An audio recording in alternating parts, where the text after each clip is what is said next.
Shalom, selamat pagi, salam sejahtera bagi saudara yang dikasihi Tuhan. Apa kabar saudara? Semoga baik ya, dan tetaplah penuh semangat di dalam pengharapan kepada Tuhan. Sebelum kita melanjutkan segala aktivitas, mari kita meluangkan waktu untuk mendengar dan merenungkan firman Tuhan. Marilah kita berdoa. Ya Allah Bapa yang maha baik yang kami sembah dalam Yesus Kristus. Terima kasih kami kepadamu Tuhan, untuk kasih setiamu menyertai hidup kami sampai pada hari ini. Ya Tuhan, di pagi ini kami bersyukur kepada Tuhan atas nafas kehidupan dan segala berkat yang kami peroleh daripadamu, dan kami akan menikmati pemberian Tuhan dengan ucapan syukur setiap hari. Hari ini kami mau menyerahkan seluruh aktivitas kami ke dalam tangan pengasihan Tuhan. Kiranya Tuhan menolong kami, memampukan kami untuk dapat melakukannya dengan baik. Tuhan, kami mau belajar dalam firman-Mu.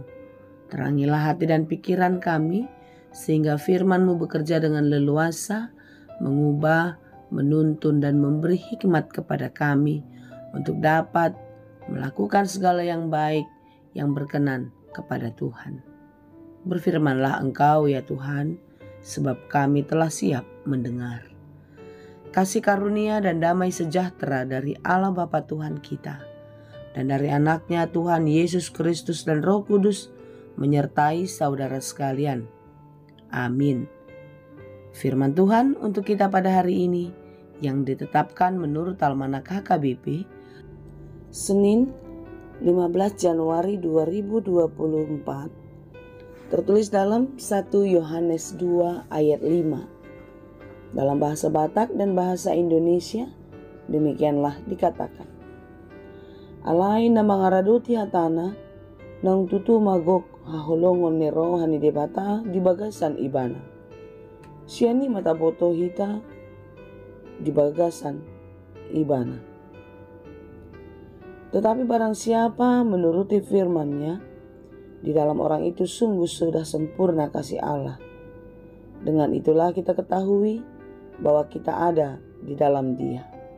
Demikianlah pembacaan firman Tuhan. Dosa membuat manusia jauh dari Tuhan. Dosa menjadi penghalang hubungan antara manusia dengan Tuhan. Upah dosa ialah maut. Berarti setiap orang yang berdosa akan menjalani kematian, yaitu kematian yang kekal. Tidak ada pengampunan, tidak ada keselamatan jika kematian itu telah datang.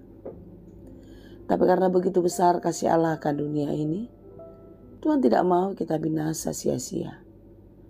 Dia menyelamatkan kita dengan kedatangan Yesus Kristus menjadi manusia. Yesus Kristuslah pendamai. Yesus Kristuslah pengantara antara kita dengan Allah. Dialah yang menghubungkan kasih Allah di dalam kehidupan kita. Saudaraku, kasih Allah begitu nyata. Kasih Allah begitu besar kepada kita. Apakah balas kita? Tentu ketika kita merasakan kasih Allah terjadi dalam hidup kita, kita membalasnya di dalam kasih kepadanya. Mengasihi Allah tentu tidak sebatas di dalam kata-kata saja, tetapi sebagaimana yang dipinta di dalam renungan kita pada hari ini, mengasihi Allah dibuktikan dengan ketaatan. Kesungguhan dan ketaatan kita kepada Allah di dalam firman-Nya, ini adalah satu pembuktian kalau kasih Allah itu sungguh nyata di dalam kehidupan kita. Dan kasih Allah yang nyata di dalam hidup kita tentu mengubah kita menjadi jauh lebih baik, jauh lebih sempurna dari sebelumnya. Saudara yang dikasihi Tuhan, jika kita mengasihi seseorang, bukankah kita rela melakukan apa saja untuk membuatnya bahagia? Jika kita mengasihi orang tua kita, kita akan menuruti apa yang menjadi perintahnya. Kita akan melakukan apapun untuk membuat orang tua kita berbahagia. Sehingga kita dikatakan sebagai anak yang berbakti kepada orang tua. Demikianlah halnya kita kepada Tuhan. Kecintaan kita harus kita buktikan di dalam ketaatan yang sungguh kepadanya. Tentu ketaatan itu harus benar-benar berdasarkan apa yang diaturkan Tuhan di dalam kehidupan kita. Apakah yang diaturkan Tuhan? Tentu yang ada di dalam Taurat, di dalam firman-Nya. Bagaimana kita menaati firman Tuhan setiap waktu di dalam kehidupan kita. Di sanalah sungguh kita membuktikan kalau kita sungguh mengasihi Dia. Saudaraku, kasih setia Tuhan sangat sempurna kepada kita. Dia rela mengorbankan dirinya untuk menebus dosa-dosa kita, agar kita yang harusnya binasa beroleh kekekalan, beroleh hidup selama-lamanya, bersama-sama dengan Bapa di sorga, menjadi pewaris di dalam kerajaannya. Oleh sebab itu saudaraku yang dikasihi Tuhan, marilah kita tetap belajar dan terus setia kepada firman Tuhan. Karena memang firman Tuhanlah penuntun hidup. Firman Tuhanlah yang membawa kita mengerti akan banyak hal yang dikehendaki Tuhan terjadi di dalam kehidupan kita. Barang siapa menuruti firman-Nya, di dalam orang itu sungguh sudah sempurna kasih Allah. Orang yang telah dipenuhi kasih Allah, dia akan kuat, dia akan berani, dia akan terus dengan mantap menjalani kehidupannya. Tidak gentar, tidak khawatir, tidak takut. Hatinya tenang dan damai. Sekalipun pergumulan itu datang, tetapi tidak sedetik pun pergumulan itu membuat orang yang taat, membuat orang yang mencintai Tuhan gelisah, takut, dan lain sebagainya. Tetapi justru di dalam pergumulan itulah hubungan batin, kedekatannya kepada Allah semakin terasa. Dan di dalam kedekatan kepada Allah, di sanalah dia bisa merasakan bagaimana Allah selalu menolong di dalam setiap kesulitannya. Saudara-saudara yang dikasihi Tuhan, engkau telah ditebus dari dosa. Engkau telah ditebus dari perbudakan iblis. Oleh karena itu, jadilah pribadi yang menang, pribadi yang bebas dari dosa-dosa, dan hiduplah di dalam Tuhan. Hiduplah di dalam kebenaran dan kekudusan. Jangan berbuat dosa lagi.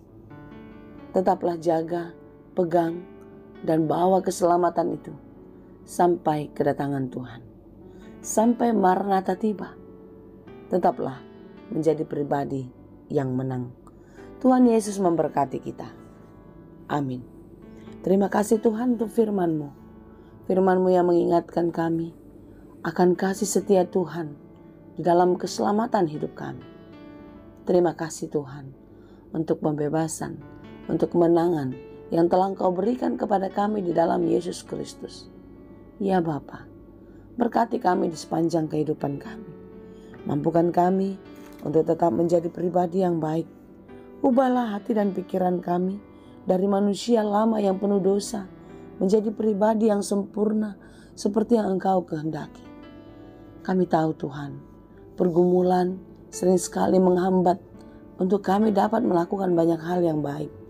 Kesulitan hidup sering sekali mengganggu iman kami, mengubah hati kami untuk tidak percaya lagi kepadamu.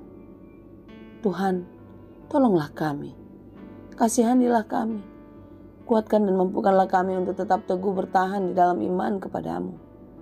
Dan biarlah sebagai tanda ketaatan kami terus mau belajar dan terus mau menggumuli firman-Mu dalam hidup kami siang dan malam. Mampukan kami Bapa, agar kami tetap sebagai anak-anak terang, anak-anak yang menang di dalam kuasa Tuhan. Terima kasih Tuhan. Kami puji dan kami sembah Engkau. Hanya di dalam Yesus Kristus, Tuhan dan Juru Selamat kami berdoa dan mengucap syukur kepadamu. Anugerah Tuhan kita Yesus Kristus, kasih karunia Allah Bapa, dan persekutuan Roh Kudus, itulah kiranya yang menyertai dan memberkati kamu sekalian. Amin.